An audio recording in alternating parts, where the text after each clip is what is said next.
Mallayya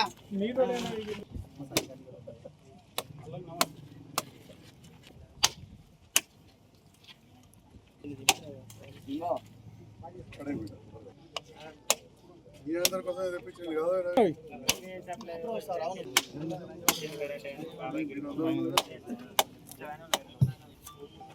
balance అయిపోయినాయి. JK మా పటాబికి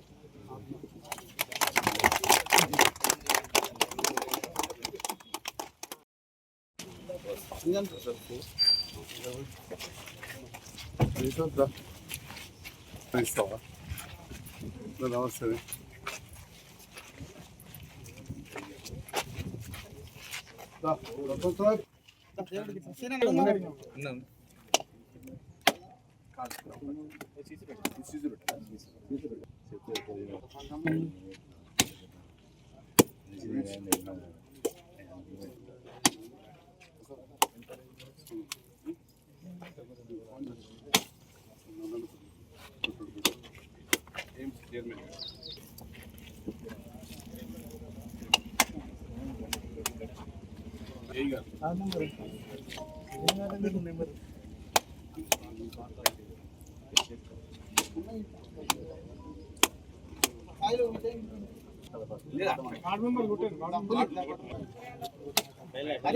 Harish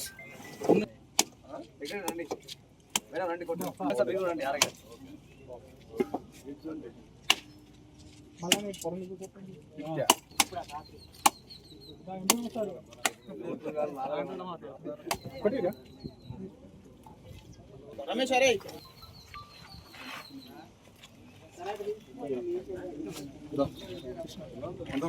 sir sir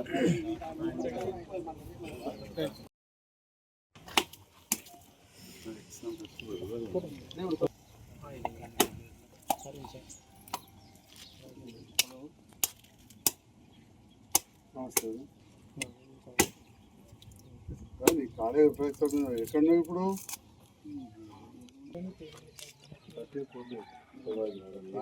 Balepalli గ్రామంలో సిసి రోడ్డు భూమి పూజ కార్యక్రమం సందర్భంలో మా ఇంటి వచ్చిన సభాధ్యక్షురాలు మిత్రులు రెడ్డి రత్న, ఉప సర్పంచ్ రవి గారు, పెద్దలు ఈ జిల్లా అధ్యక్షులు నందయ్య గారు, మార్కెట్ కమిటీ చైర్మన్ మిత్రులు నారాయణ రెడ్డి గారు, వివిధ గ్రామాల నుంచి వచ్చిన సర్పంచులు, మాజీ సర్పంచులు, ఉప సర్పంచులు, నాయకులు, అధికారులు అందరికీ పేరు పేరున నా హృదయపూర్వక నమస్కారాలు తెలియజేస్తాను.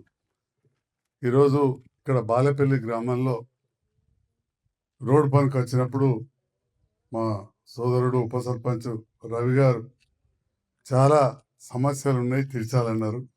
అట్లనే సంతోషం ఏంటంటే బాగా పనులు చేసామని కూడా చెప్పాడు. మీకు ధన్యవాదాలు తెలియజేస్తున్నా. ఎందుకంటే చాలా మంది సమస్యలు చెప్తారు కానీ అంతకుముందు చేసినవి చెప్పుకోరు.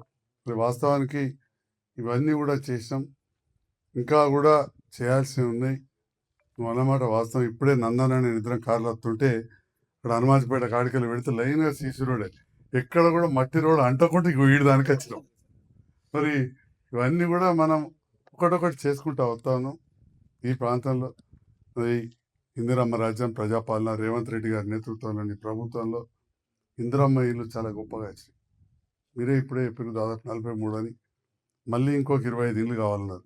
ఒక 60 ఇళ్ళు అంటే ఇంటూ 5 లక్షలు 3 కోట్ల రూపాయలు వచ్చినట్టు. ఇటువంటి సీసీ రోడ్లు 30 వేయచ్చు.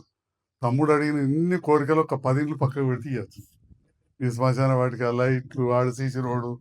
కానీ ఈ ప్రభుత్వం ఇవి కొంత చేసుకుంటూ ప్రధాన బాధ్యత ఇండ్లు లేని వాళ్ళకి ఇండ్లు ఇవ్వాలి. ఎందుకంటే గత 15-20 ఏళ్ళకెళ్ళి ఇందిరమ్మ ఇండ్లు అనేవి కావచ్చు, డబుల్ బెడ్రూమ్ కావచ్చు, మన పొరంలా బాలేపల్లి, అర్పల్లి, హైదల్పల్లి ఎక్కడ కూడా మనకు కాలేదు. అటువంటిది ఇవాళ ఇండ్లు ఇచ్చే కార్యక్రమం. చాలామంది పేదవాళ్ళు ఉంటారు. ఉదాహరణకు మన మహేషే ఉంటుండే, చూస్తుంటే ఇతర రేకుల కొంప ఉంటుండే, పోతుంటే నేను కూడా పోయినా మన బిడ్డ పుట్టెంటికలకు ఇంటికైనా ఇంత రేకులు వేసుకుని అట్లాంటి వాళ్ళు ఎంతో మందికి ఇవాళ నీడ దొరుకుతున్నది. మరి అట్లనే అంతకుముందు అంగన్వాడీ ఏఈ గారు ఎంపీఓ గారు ఉన్నారు. మరి అది ఫాలోఅప్ చేయండి ఏమవుతున్నది అనేది. తర్వాత పని ఆగద్దు. ఆగితే ఎందుకు ఆగింది అనేది కూడా చూసుకోవాల్సిన అవసరం ఉంది. ఇక శ్మశాన వాటిక విషయం అక్కడ మొదలుపెట్టినప్పటికెళ్ళి కూడా, ఎందుకంటే ఇది 12 సంవత్సరాలు అయిపోయి 13 ఏళ్ళు ఇక నిండా అన్ని ఇడిచిపెట్టి రాజకీయంలో తిరిగినాం. హైదర్పల్లికి సర్కార్ భూములు లేవు. మన బాలపల్లికి హైదర్పల్లి శివార్ల ఎన్నో అటో ఇటో వేసి దొరకబట్టి చేసినాం. మీ అందరికి తెలుసు. దూరం కాబట్టి కొన్ని సమస్యలు ఉన్నాయి అక్కడ. అట్లనే బతుకమ్మ గట్టు సమస్య కూడా ఉన్నది. ఒక్కటొక్కటి తప్పకుండా చేద్దాం. మీ అందరి అండతోటి చేస్తున్నాం. ఎందరూ ఎన్నో మాటలు మాట్లాడినా కానీ ఇవాళ మనం చేసే అభివృద్ధి కార్యక్రమాలు కనబడతాయి. ఇవాళ విమర్శించే వాళ్ళు ఏ వాడకట్టుకు పోయినా కానీ అలా నెక్కిరించేటట్టు ఇందిరా మిల్లే కనబడుతుంటాయి. ఏ వాడకట్టు కనబోయి. ఎందుకంటే ఇప్పుడు రాజకీయాలు ఉన్న వాళ్ళు ఎవ్వరు కూడా అన్ని ఇండ్లు ఈ మధ్యకాలంలో కట్టించిన వాళ్ళు లేరు. కాబట్టి ఈ రేవంత్ రెడ్డి గారి నేతృత్వంలోని ప్రభుత్వంతో అందుకే నేను కలిసి పనిచేస్తూ ఉన్నాను. దాంట్లో భాగంగా విద్య వైద్యం విషయంలో కూడా మనం నిరంతరం ముందుండి అన్ని కార్యక్రమాలు జగిత్యాల ప్రాంతంలో కూడా జరుగుతున్నాయి. ఇక్కడ మీరు అందరూ కూడా ఎంతో గొప్పగా ఆదరిస్తున్నారు. ఇవాళ మార్కండేయ గుళ్ళ పూజలు అయినప్పుడు కావచ్చు, కుర్మ సంఘంలో అయినప్పుడు కావచ్చు, మా అంబేద్కర్ సంఘంలో అయినప్పుడు కావచ్చు, రెడ్డి సంఘంలో భూమి పూజ చేసుకున్నప్పుడు కావచ్చు. అంటే ప్రతి వారు కూడా కులాలకు అతీతంగా మమ్మల్ని అన్ని వర్గాల వారు ఇక్కడ పిలుచుకొని ఆదరించుకున్నారు. మరి చెరువు విషయంలో కూడా వచ్చినప్పుడు కూడా మనం అన్ని కార్యక్రమాలు చేసాం. మరి బాలపల్లి గ్రామం ఒకటి కోరుకుంటాం. అప్పుడప్పుడు కొద్దిగా పంచాయతీలు భూమి పంచాయతీలు ఇవ్వటి బాగా వస్తుంటాయి. అట్లాంటి ఎక్కువ రావద్దని చెప్పి నేను ఎస్ఐ గారికి చెప్పిన, కొద్దిగా అందరినీ కూర్చోబెట్టి ఒకసారి సమస్య పరిష్కారం చేయ ఆ కుర్మ సంఘం ఇవన్నీ అని కూడా. ఎందుకంటే రవికి కొట్లాడాలని లేదు. మొన్న కూడా ఆ పండుగ అప్పుడు ఇవాళ కావాలని నేను మైక్లో చెప్తున్నాను, ఎందుకంటే ఇక్కడ కుర్మ సోదరులు చాలామంది ఉన్నారు కాబట్టి. మొన్న కూడా బోనాల పండుగ ఉంటే బోనం వేడుకోవాల్సిన సమస్య వస్తే ఆయన చెప్పిండు, సార్ నాకు పట్టిడి పేరు లేదు, మెజారిటీ ఎవరి ఇంట్లోకి వెళ్ళాలంటే వాళ్ళ ఇంట్లోకి వెళ్ళే పోని ఎలక్షన్ పెట్టుకోవాలి, కానీ ఇక ఊకి లొల్లులు వద్దు సార్ అని చెప్పిండు. అంటే శాంతి కోరుకుంటాం. మా గంగారెడ్డి కూడా ఇబ్బంది పడ్డాడు, తలకు దెబ్బ తగిలింది, అయినా కానీ ఓపిక పట్టింది. ఎందుకంటే నేను కూడా అటువంటి వాడినే, నా ఇంట గట్లనే ఉన్నారు. కానీ ఊక దెబ్బలు తినుకుంటూ కూడా వంతోటి కాదు, స్థానం పోతుంది. దానికి అటువంటి శాంతి పరిరక్షణ మన పోలీసులు చేయాలని చెప్పి, మేము మంచోళ్ళం కదా, మిమ్మల్ని కొడతారు మీరు దెబ్బలు పడరు అంటే అది మంచిది కాదు.